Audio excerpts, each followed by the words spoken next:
이 막힌 환경이 변하지 않는다 해도 나는 주의 이름을 영원히 의지하리라. 나를 누르는 수많은 일들이 풀리지 않는다 해도 아멘. 나는 주의 이름을 영원히 찬송하리라.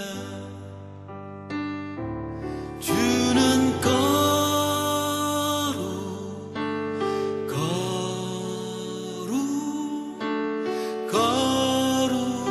거룩하신 주.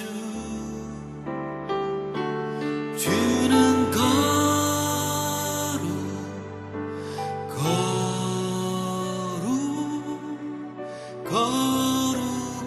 거룩하신 주.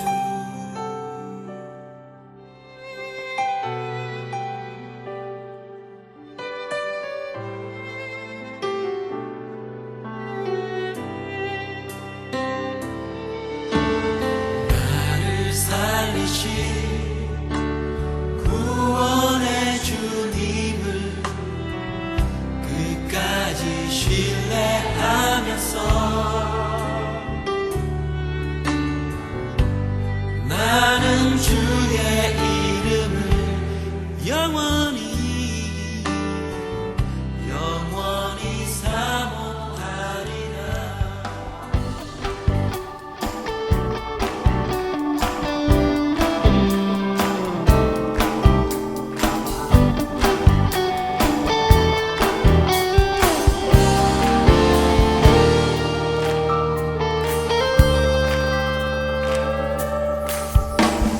내 노래를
주셔서 감사합니다. 저 이제 다 나았습니다. 예수님께서 낫게 해주셨습니다. 예수님께서 낫게 해주셨습니다.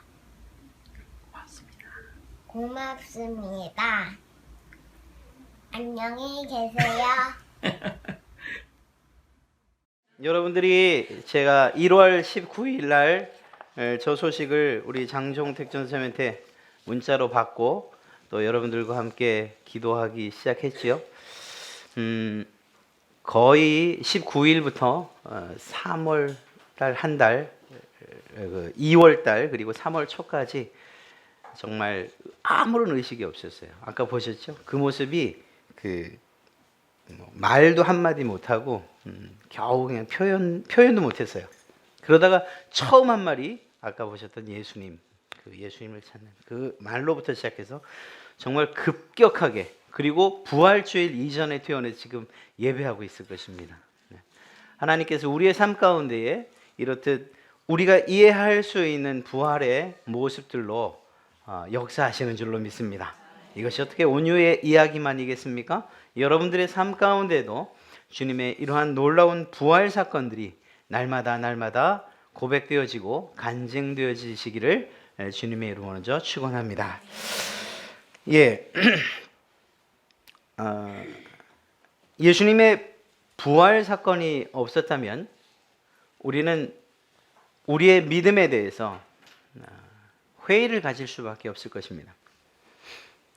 피조물에 지나지 않은 인간을 구원하시려고 이 땅에 하나님의 아들 되신 예수 그리스도께서 오셨지요. 그리고 그 예수님께서는 십자가에 달려 죽으심으로써 자기에게 맡겨진 구원의 사명을 온전하게, 아니 완전하게 이루셨습니다. 그래서 기독교의 핵심을 무엇이라고 말하는가? 십자가라고 그렇게 이야기하는 것입니다. 우리 기독교에 있어서 이 십자가가 없다면, 이 십자가의 신앙이 없다면 우리는 아무것도 아니에요. 왜냐하면 죽으심이 없기 때문인 것이죠. 그래서 십자가의 복음이라고 그렇게 이야기하는 것입니다. 내가 죽어야 할 이 자리에 예수님께서 대신 달리셨고, 우리가 마셔야 할 그 죽음의 잔을, 그 고통의 잔을 주님께서 대신 마시신 거예요. 이러한 사실들을 인정하고 고백할 수밖에 없는 것, 그것이 우리의 삶인 것이죠. 그렇기 때문에 그 십자가를 이렇게 이야기합니다. 사랑이라고 말합니다. 그래서 그 십자가를 희생이라고 말합니다. 더 나아가 주님께서는 우리에게도 각자가 담당해야 할 이러한 십자가를 주셨다는 사실을 우리는 꼭 기억해야 됩니다. 그런데 앞서 말씀드린 것처럼 예수님께서 돌아가셨어요. 그리고 그 이후에 아무런 일도 일어나지 않았어요. 무덤에 장사되셨어요. 그리고 그 돌문이 굳게 닫혀 있어요. 지금까지 닫혀 있다면, 즉 부활하시지 않았다면 사실 우리는 이 자리에 있을 아무런 이유가 없어요. 죽는 것으로 끝났다. 정말 그렇게 죽음만으로 끝내셨다면 그것은 생명이 죽음에게 삼키움 받은 거예요. 생명이 죽음 앞에 무릎을 꿇은 거예요. 그것이야말로 패배죠, 패배. 수많은 이단들이 이야기하는 것처럼 예수님이 패배자다. 그래서 새로운 메시아, 그래서 자기들의 이름을 넣잖아요. 때로는 이만희, 때로는 문선명, 때로는 박태선, 이렇게 이 사람들이 예수는 실패했다라고 이야기하는 까닭이 무엇이냐? 예수가 죽었다는 거예요. 죽었다는 거. 그러나 한 가지 사실은 모르죠. 여러분과 저는 아는데 말입니다. 주님께서는 죽으셨어요. 그러나 다시 부활하셨습니다. 이러한 주님의 부활이 없었다면 우리는 예수 그리스도 그분을 패배자라고 이야기하며 이 자리에 있지도 않을 것이라는 것입니다. 정말 그렇게 끝난 것이 아니고 오히려 역전시키시는 그 주님께서 죽음을 밟고 일어서셨으며 승리하신 줄로 믿습니다. 그것이 바로 부활입니다. 그것이 부활이에요. 우리의 참된 신앙은 이러한 십자가에서 죽음으로만 끝나는 것이 아니고 죽음을 이기고 승리하는 이 부활로 연결된다는 사실을 꼭 기억해야만 할 것입니다. 죽음은 모든 사람들에게 사실 애통과 슬픔과 좌절과 절망을 줍니다. 우리가 봤던 이 영상에서도 정말 그 긴 시간 동안 한 달 반여를 그냥 무의식 가운데 정말 사지를 헤매는 그런 가운데 식도로 음식을 주입해야 되는데 또 그러면서 또 큰 주사 바늘도 들어가야 되는데 이 아이가 자기 정신이 아니고 자기 의지대로 움직이는 게 아니고 발작을 하다 보니까 이 쇄골에 꼽았던 큰 이 주사 바늘이 그 정맥을 찌르기도 하고, 아까 보셨던 것처럼 새로 이제 치아 교정도 또 들어가야 돼요. 왜냐하면 너무 이빨에 힘을 주다 보니까 그냥 이게 빠지는 거예요. 그냥 빠진 거예요. 자기가 그런지 몰라요. 누가 봐도 그건 죽음이라고밖에 이야기할 수밖에 없어요. 죽음. 그것은 슬픔이죠. 그건 좌절이고요. 절망이에요. 그러나 주님께서 이것으로 끝내지 아니하시고 이러한 죽음을 생명으로 이기셨다는 사실입니다. 그것이 바로 부활이에요. 즉 부활 신앙을 통해서 우리는 무엇을 이길 수 있냐? 아까와 같은 그런 슬픔을 이길 수 있는 거예요. 제가 우리 장전도사님을 아는 그 입장에서 본다면 그런 일이 안 일어나서 얼마나 감사한지 알 수 없지만 혹여 하나님께서 온유를 데려가셨다 하더라도 그는 여전히 하나님 앞에서 찬양하며 또한 하나님의 영광을 찬양하며 또 기뻐했을 거예요. 어떤 이유였을까요? 그게 부활 신앙이 있으니까. 그 어느 날인가는 그도 부활하고 딸도 부활하고 다시 만나는 그날이 있을 거라는 소망을 그가 갖고 있기 때문에 마음이 무너져도 그래도 그의 남은 사역들을 충실히 감당하며 하나님 앞에 신실하게 섰을 거라고 저는 확신합니다. 부활 신앙이 있는 사람에게 슬픔, 그것은 문제가 되지 않아요. 애통, 문제가 되지 않아요. 고통과 절망이 있을 수 있죠. 그러나 그에게 부활 신앙이 있다면 이 모든 것들을 이겨내는 줄로 믿습니다. 심지어는 죽음까지도 이겨낼 수 있는 것, 그것이 부활 신앙을 소유한 그리스도인의 삶이라고 저는 확신합니다. 바라기는 이러한 주님의 부활을 확실히 믿고 고백하는데 여러분 또한 동참하시길 바랍니다. 이 시간 주님의 부활을 본받는 것이 무엇인가, 그것을 의미하며 함께 은혜를 나누고자 합니다. 여러분, 예수님의 부활은 한 가지 사건을 전제로 하고 있습니다. 반드시 이것이 필요합니다. 그것이 무엇이냐? 죽음이에요. 이것은 누구나 다 마찬가지입니다. 온유의 경우도 마찬가지였어요. 그렇게 심각한 절망과 죽음에 가까이 갔던 그 순간이 있기 때문에 다시 살아났다고, 소생했다고 이야기할 수 있는 거예요. 예수님은 근처까지 간 것이 아니고 실제로 죽으셨습니다. 그래서 그분의 다시 살아나심, 부활이 있는 것이라는 것입니다. 예수님의 십자가 사건이 없었다면 무엇이 없습니까? 부활도 없는 것이죠. 죽질 않았는데 다시 사는 일이, 그것이 무슨 이 말이 안 되는 것이 않습니까? 그렇기에 부활을 본받는다. 오늘 여러분과 함께 제목 삼은 주님의 부활을 본받아라고 하는 이러한 제목처럼 우리가 살길 원한다면 우리에게도 전제되는 것이 있어야 돼요. 우리에게 죽는 것이 있어야 된다는 것입니다. 목사님이 이렇게 기분 좋은 날, 이렇게 기쁜 날 죽는다는 얘기를 하다니요. 그러나 사실이에요. 죽는 일이 없이는 우리는 부활의 이야기를 할 수가 없어요. 참으로 감사하게도 주님께서 우리를 위하여 대신 죽어주셨다는 사실, 이 사실을 믿는 것으로부터 우리의 죽음도 고백할 수 있게 될 줄로 믿습니다. 여러분, 생각해 보십시오. 예수님은 하나님의 아들이셨어요. 예수님께서 세례받으실 때 하늘이 열리고 무엇이라고 말씀했다고요? 하나님께서 이는 내 사랑하는 아들이고 나의 기뻐하는 자다, 이렇게 말씀하셨습니다. 그럼에도 불구하고 예수님께서 3년의 공생의 마지막 정점을 치는 십자가에 매달려 있었을 때에는 하나님께서 예수님을 돌아보지 않으셨다는 거예요. 적어도 그 순간만큼은 하나님의 아들, 사랑하는 아들, 기뻐하는 아들이 아니었어요. 그때는 그저 인류의 모든 죄를 짊어진 죄인에 불과했습니다.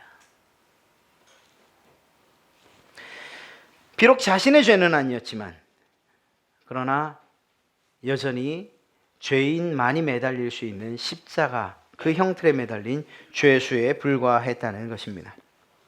말씀드린 것처럼 우리가 이러한 십자가의 죽으심을 그리고 또한 그 부활을 본받기 원한다면 우리 또한 이 십자가에서 죽는 죽음으로부터 시작되어야 된다는 거예요. 도대체 무엇을 말하는 거냐? 십자가에서 죽는다는 것이. 그러면 오늘날도 예수님을 따라서 본받아서 이 부활절이 되면 제가 이 앞마당에다 커다란 십자가 하나 마련해 놓고 거기 번갈아 가면서 한 30분씩 매달리는 그런 행사를 할까요? 그게 정말 십자가에 매달리는 것, 그 주님을 본받는 것이라고 그렇게 말할 수 있을까요? 사실은 아닙니다. 그게 아니에요. 성도는 예수 그리스도의 관계를 표현할 때에 가장 잘 표현하고 있는 이 단어가 무엇이냐면 바로 연합이에요. 연합. 예수님과 성도의 하나됨을 이야기하는 것입니다. 잠시 후에 저희가 성찬식을 할 거예요. 성찬식을 하면 그때에 떡과 포도주를 먹고 마셔요. 그것이 뭘 의미합니까? 예수님과의 영적인 연합을 이야기하는 거예요. 연합. 바로 이러한 연합하여 새로운 삶을 사는 사람들, 그들을 그리스도인이라고 이야기하는 것입니다. 바울은 이것에 대해서 분명히 얘기해요. 죄에 대하여 죽었고 그리고 하나님에 대하여서 사는 사람들이라고 이렇게 이야기하고 있습니다. 그렇습니다. 6절 말씀을 보면 우리의 옛사람이 예수와 함께 십자가에 못 박힌 것은 죄의 몸이 죽어 다시는 우리가 죄에게 종노릇하지 아니하려 함이니. 여러분, 우리가 죽어 십자가에 못 박힌다는 것은 우리의 실제 몸이 이렇게 못 박힌다는 그것이 아니고 십자가에 매달린다는 것이 아니고 우리의 속에 있는 이 죄의 사람, 이 옛사람이 죽는다는 걸 얘기하는 거예요. 제사를 드릴 때 어떻게 한다고 했죠? 양 한 마리를 끌고 오면 거기에 우리의 모든 죄를 다 덮어씌우고 그 양을 죽여요. 그리고 가죽을 벗기고 각을 떠요. 온몸을 다 해체해요. 그리고 그것을 제단 위에 올려놔요. 놀라운 일이 벌어집니다. 한 10분쯤 지나니까 다시 이 조각들이 맞춰지기 시작하고 깨어나서 그리고 내려와요. 이런 일이 있을 수 있습니까? 없어요. 절대 그럴 수 없어요. 제물이라는 것은 이렇게 각이 떠지지 않고, 즉 죽지 않고서는 올려질 수도 없는 것일 뿐만 아니라 올려졌다면 그러면 그곳에서 끝까지 하나님 앞에서 태워져 없어져야 되는 거예요. 사랑하는 성도 여러분, 예수님께서 십자가에 못 박히실 때에 인류의 모든 죄를 짊어지셨다라고 말하는 것이 무엇을 의미합니까? 바로 여러분들 또 제가 가지고 있는 우리의 옛사람, 즉 죄된 이러한 우리의 옛 습성들과 죄인됨을 십자가에 못 박았다는 거예요. 예수님과 연합하는 이러한 사건을 통해서 말입니다. 그런 의미에서 우리는 죄를 짓고 싶어도 앞으로 치울 수 없는 사람들이에요. 죄 지을 몸이 이미 십자가에 달려있기 때문이에요. 이걸 거꾸로 좀 뒤집어 얘기하면, 그래서 제가 만약 또다시 범죄를 하고 또다시 잘못을 하고 또다시 하나님을 떠나는 일이 있다, 이건 뭘 말하는가 하면 십자가에 매달려 있는 내 죄의 몸 다시 그 잡아내려서 다시 그것을 내 안에다가 채우는 거예요. 이런 일은 있어서도 안 되고 있을 수도 없는 일인데 말입니다.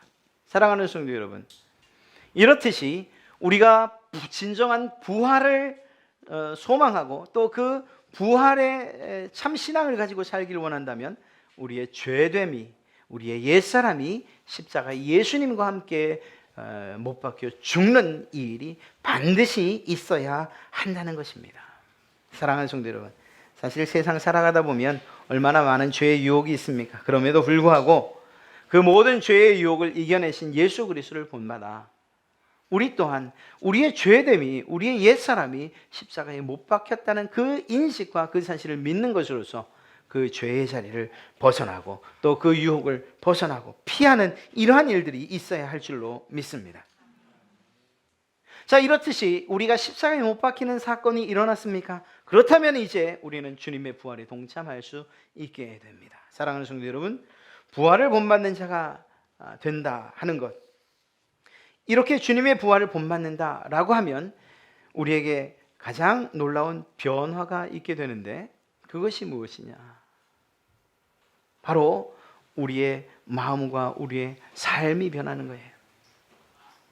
이미 말씀드렸던 것처럼 슬픔과 애통과 근심과 낙심과 절망, 정말 가까이 하고 싶지 않은 그것으로 가득 찬 삶이었지만, 그러나 주님의 부활을 믿고 그 부활 신앙에 동참하여 사는 사람들에게 아까 그와 같은 삶이 일어난다는 것입니다. 새롭게 일어나며 새롭게 얻는 생명의 역사가 일어나는 줄로 믿습니다. 이것이 부활 신앙을 소유한 사람들의 삶인 것이에요. 만일 우리가 그의 죽으심을 본받아 연합한 자가 되면 또한 그의 부활을 본받아 연합한 자, 죽음에 동참한 자, 부활에 동참하게 된다는 것입니다. 그러므로 부활하신 주님이 우리의 안에서 역사하신다는 것, 우리와 함께하게 되신다는 것을 약속해 주신 말씀이라고 할 수 있는 것이지요. 좀 더 쉽게 얘기하면 우리가 죽음으로 말미암아 죄된 모습들은 멀리하고 예수님을 닮은 인격과 삶으로 이 세상을 살아간다는 것을 의미하는 거예요. 그렇게 변화된다는 것을 의미하는 것입니다. 이것이 놀라운 연합의 신비라고 말할 수 있는 거예요. 아주 잘 표현한 것이 예수님이 요한복음 15장에 포도나무 그 이야기예요. 포도나무 가지가 맺혀 있죠. 자, 이것을 접붙임으로 우리 한번 생각해 볼까요? 우리의 원래 뿌리와 나무가지는 무엇이었습니까? 죄투성이었어요. 죄. 아담과 하와로부터 시작된 죄였어요. 그래서 그 열매, 그 나무에서 뻗어나온 가지인 우리는 맺을 수 있는 게 죄의 열매밖에 없었어요. 죄의 열매. 그런데 어느 날 예수 그리스도와 함께 죽으심을 통해서 우리의 뿌리와 나무는 죽고 거기에서 잘라져 예수님에게 접붙임 받은 것이요.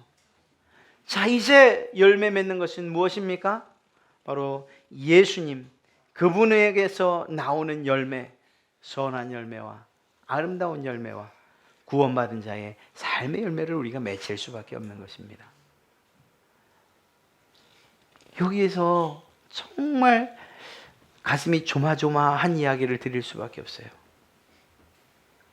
내가 예수님께 접붙임을 받았습니다라고 말하면서 또 그렇게 믿는다고 말하면서 우리의 삶에 전혀 변화가 없고 예수 믿기 이전이나 예수 믿은 이후나 똑같은 삶을 그렇게 살아간다면 우리는 접붙임 받았습니다라고 말하지만 그러나 여전히 우리의 나무와 우리의 뿌리는 죄 가운데에 심겨져 있는 것이라고 말할 수밖에 없는 거예요. 사랑하는 성도 여러분, 부활에 동참하기를 원하십니까?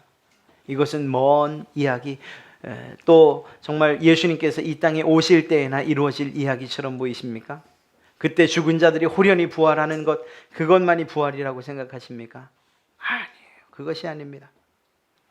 보셨던 영상처럼 정말 죽음 가운데에서 다시금 살아나는 것, 여러분이 낙심한 가운데서 힘을 얻어 다시금 일어나는 것, 또 때로는 여러분들의 가족과의 관계가 정말로 어려웠고 또 힘들어져서 너무너무 멀어졌지만 그것이 예수님으로 인해서 급속도로 가까워지고 하나됨 이루어지는 것, 이 모든 것들 주님께서 기뻐하시는 것, 하나님께서 기뻐하시는 일들로 변화되어지는 것, 이것을 모두 부활이라고 이야기할 수 있는 것. 즉 여러분의 삶 가운데에서 날마다 일어날 수 있는 것, 그것이 주님의 부활이라는 것입니다. 이렇듯 주님의 부활에 동참한 삶을 우리가 살아야 한다라는 것이죠. 오늘 본문에도 이 사실에 대해서 매우 중요하게 얘기하고 있어요. 반복되는 말씀들이 있는데요, 함께하다 혹은 연합되었다라는 이런 단어들이 많이 나오고 있어요. 여러분, 합한다라는 말, 그 말이 헬라어에서 어떤 뜻을 가지고 있느냐? 안으로라는 이런 뜻이고요. 연합이라는 의미는 접붙인다는 그런 의미예요. 아까 말씀드렸잖아요. 즉 합한다, 연합한다, 예수님과 합한다, 예수님과 연합한다. 그것은 예수님 안으로 들어간다. 예수님에게 접붙임된다는 그러한 의미를 담고 있는 것입니다. 사랑하는 성도 여러분, 과거에 우리는 예전의 우리의 모습, 옛사람은 이미 십자가예요. 정말 십자가에 못 박혀 죽은 줄로, 예수님과 함께 장사된 줄로 믿으시길 간절히 축원합니다. 그것을 다시금 끄잡아내려서 다시금 죄의 옷을 입는 이러한 일들은 우리에게 없어야 할 것이라는 것이죠. 그러므로 주님의 부활을 본받아 사는 그러한 성도는 죄에 대해서 죽었다고 그렇게 고백할 수 있어야 된다는 거예요. 죽는 것으로 끝나느냐? 아니에요. 그것이 아니라고 말씀드렸잖아요. 죄의 몸이 죽었으니까 그것으로 끝나는 것이 아니에요. 그 이후에는 죄의 종노릇을 하지 않기 위하여서 여전히 하나님을 의지해야 되며, 더 나아가 하나님의 영광을 위해 살기 위해서 노력하는 것, 그것이 부활 신앙으로 살아가는 사람들의 모습인 줄로 믿습니다. 죽는 것이 중요합니다. 그러나 그보다 더 중요한 것이 다시 살아난 부활한 우리들의 삶의 모습이 어떠냐, 어떻게 살아가느냐, 이것이 더 중요하다는 거예요. 하나님께서 주시는 그 기쁨과 또 그리고 그 구원의 은혜에 감격하며 기쁨으로 하나님께 찬송 올려드리고 또한 영광을 돌리며 살아가는 그러한 여러분 되시기를 간절히 축원합니다. 오늘 말씀 한 구절 읽고 마친다면 바로 13절 말씀이에요. 무엇이라고 기록하고 있습니까? 또한 너희 지체를 불의의 병기로 죄에게 내주지 말고. 더 이상 너희의 몸이 죄에 사용되게끔 해서는 안 된다. 왜? 너희의 옛사람, 그 죄와 관계된 몸은 십자가에 죽었잖냐. 그러니 그 몸을 다시금 불의한 일에 사용되지 않도록 해라. 오직 너희 자신을 죽은 자 가운데서 다시 살아난 자 같이 누구에게요? 하나님께 드리며 너희의 지체를 어떤 무기로? 의의 무기로 하나님께 드리라고 그렇게 이야기하고 있습니다. 사랑하는 성도 여러분, 여러분의 몸이 불의의 병기, 악한 도구로 사용되는 것이 아니라 하나님께 영광 올려드리는 의로움의 도구, 그리고 또 하나님께서 기뻐하시는 그러한 도구로 사용되시기를 주님의 이름으로 축원합니다.